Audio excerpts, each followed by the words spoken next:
আসসালামু আলাইকুম। আশা করি আপনারা ভালো আছেন। ভারত কখনো চিন্তা করে নাই শেখ হাসিনা এভাবে বিধ্বস্ত হবে, শেখ হাসিনাকে পালাইতে হবে এবং শেখ হাসিনার দল আওয়ামী লীগ বাংলাদেশ থেকে বিতাড়িত হবে। ছকটা তারা ওইভাবে সাজাইছিল।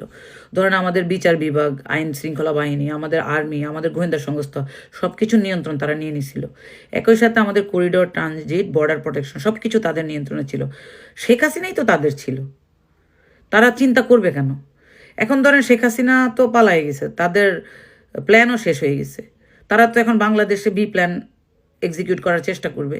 ধরেন বাংলাদেশে যারা ইসলামী মূল্যবোধ এবং জাতীয়তাবাদী শক্তির রাজনৈতিক দল, তাদের মধ্যে বিভাজন তৈরি করে দিতেছে, যেটা আগে থেকেই করছে। হাসিনা পতনের আগে তাদের এটা বি প্ল্যান ছিল। এখন এটা মানে আপনার চূড়ান্ত পর্যায়ে চলে গেছে, এক দল আরেক দলকে কটাক্ষ করতেছে। তো এটা কেন হইতেছে? বিকজ বাংলাদেশ জাতীয়তাবাদী দল হচ্ছে প্রো ইসলামিক, বাংলাদেশি জাতীয়তাবাদ এবং হেজিমনের বিরুদ্ধে। এটা জন্ম হয়েছে ওই কারণে। এখন সেই দলের নেতারা যদি ভারতের পক্ষে কথা বলে বা ইসলামের বিরুদ্ধে যারা কথা বলে তাদের পক্ষ হয়ে ডিফেন্ড করতে যায়, এটা তো পাবলিক সেন্টিমেন্টকে ইফেক্ট করে ভাই। ধরেন ফজু পাগলা জামাতের বিরুদ্ধে বলতে গিয়ে ইসলামকে কটাক্ষ করলো, শেখ হাসিনাকে ডিফেন্ড করতে গিয়ে সে আন্তর্জাতিক ট্রাইব্যুনালকে কটাক্ষ করলো। এই যে জিনিসগুলা সূক্ষ্মভাবে স্যাবোটাইজ করতেছে তারা কারা? বা রুমিন ফারানা গত 1.5 বছরে যে সমস্ত স্টেটমেন্ট দিচ্ছে, টোটালি স্লো পয়জনিং করা হয়েছে দলটাকে। আরেকটা জিনিস হচ্ছে, আমাদের মহাসচিব বলল যে সাইবার যুদ্ধে হেরে গেলে হাইরা যাইতে হবে। অবশ্যই আপনাদের হাইরা যাওয়া উচিত। গত 15 বছর যারা সাইবারে যোদ্ধা ছিল, বিএনপিকে ডিফেন্ড করছে, হাসিনার বিরুদ্ধে কথা বলছে, এই মানুষগুলোকে টোটালি আপনারা ডিফেন্ড করতে পারেন নাই বা এদেরকে রিকগনিশন করতে পারেন নাই। আপনারা ভাড়া কইরা সুশীল নিয়ে আসছেন, ভাড়া কইরা সাইবার যোদ্ধা নিয়ে আসছেন, শাহেদ আলমের মতো লোকজনকে, শাহবাগীদেরকে, যারা বেগম খালেদা জিয়া, জনাব তারেক রহমানের বিরুদ্ধে অনেক কন্টেন্ট তৈরি করছে, যাদের ইন্টারনাল কমিউনিকেশন হচ্ছে হার্পিক মজুমদারদের সাথে। তাহলে আপনারা তাদেরকে বিলিভ করেন কেন? তা মানে হায়ার করে নিয়ে আসেন কেন? এবং আপনারা বিভিন্ন সিন্ডিকেট তৈরি করেন ন্যারেটিভ যোদ্ধা বানানোর জন্য, but they can not work. কারণ হচ্ছে এটার একটা ইমোশন প্রয়োজন। সাইবার যোদ্ধাদের দলের প্রতি রেসপেক্ট থাকতে হবে, কোনো ভাইয়ের আন্ডারে কাজ করতে পারবে না, তাদের টোটাল ইনভিজিবল সেন্ট্রাল পাওয়ার এক্সিকিউশন থাকতে হবে। কিন্তু আপনাদের ওটা নাই, এজন্য আপনারা হাইরা যাওয়া উচিত। তো আপনাদের সাইবার যোদ্ধারা পারে হচ্ছে ওই একজনকে রাজাকার, জামাতি এটা বলার জন্য। এটা তো তাদের এজেন্ডা না।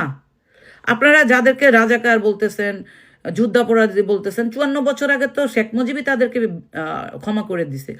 যে হাসিনা রাজাকার বলার কারণে পালাইতে হয়েছে, তাহলে ওই এজেন্ডাটাকে আপনারা সামনে নিয়ে আইসা একটা দলকে স্যাবোটাইজ করার চেষ্টা করে, এটা কি পসিবল? স্যাবোটাইজ করতে হইলে তাদের শক্তির উৎস কি, ওই জায়গাতে আপনাদের হিট করতে হবে। আপনারা এগুলো পারতেছেন?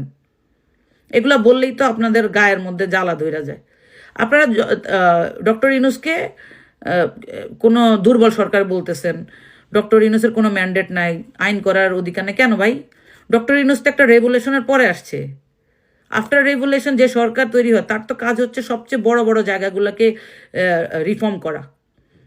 আপনারা বিচার বিভাগ থেকে নির্বাহী বিভাগকে আলাদা করতে পারছেন রাজনৈতিক সরকাররা গত 53 বছরে? আমাদের ট্রানজিট করিডোর নিয়ে আপনারা কি করছেন?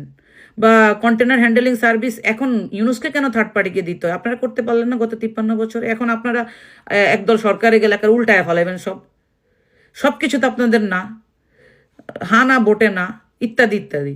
এখন আমার কথা হচ্ছে, আপনারা রেগুলেশনকেই যদি রিকগনিশন না দেন, আপনারা রিফর্ম বা সংস্কার করবেন কিভাবে দেশের? ধরেন আপনারা বলতেছেন যে নমিনেশন যাকে দেওয়া হবে দল তাদেরকে কাজ করতে হবে, প্রতীককে ভালোবাসবেন না। এই বাংলাদেশ এখন ওই পর্যায়ে নাই যে খালেদা জিয়া তারেক রহমানের চেহারা দেখে আর শহীদ জিয়ার আদর্শ দেখে ভোট দিয়ে দিবে। আপনারা যাদেরকে রেভুলেশনের পরে ক্যান্ডিডেট বানাচ্ছেন তাদের নৈতিক চরিত্র কতটা ভালো, লোকজনের সাথে তাদের কতটা কানেকশন আছে, তারা আওয়ামী লীগের দোসর কিনা, এসালমের দোসর কিনা, কালোবাজারি কিনা, এগুলো ম্যাটার করে। এখন সংসদে আর আমরা কালোবাজারিদেরকে দেখতে চাই না, মমতাজদের দেখতে চাই না। এই জন্যই তো রেভুলেশন হয়েছে। তাহলে প্রার্থী যাচাই অবশ্যই ম্যাটার, দলের প্রতীক ম্যাটার না। দলের আদর্শকে এক্সিকিউট করবে এই প্রার্থীরা, তারা আইন তৈরি করবে। So candidate is matter. আপনারা যে কথাগুলো বইলা আমাদেরকে মানে নিহত আহত করে ফেলাইতেছেন, এগুলো তো খুবই হাস্যকর। সবশেষে যে জিনিসটা আমরা চাই, আমরা না ভারতীয় হেজিমনির বিরুদ্ধে অবস্থান নিছি, এটা থেকে আমাদেরকে কেউ সরাইতে পারবে না, সে যেই দলেরই হোক। বাংলাদেশে সুস্থ নির্বাচন হবে, ওই যে ভারতের প্রেসক্রিপশনে বা আর্মির প্রেসক্রিপশনে নির্বাচন হয়ে যাবে।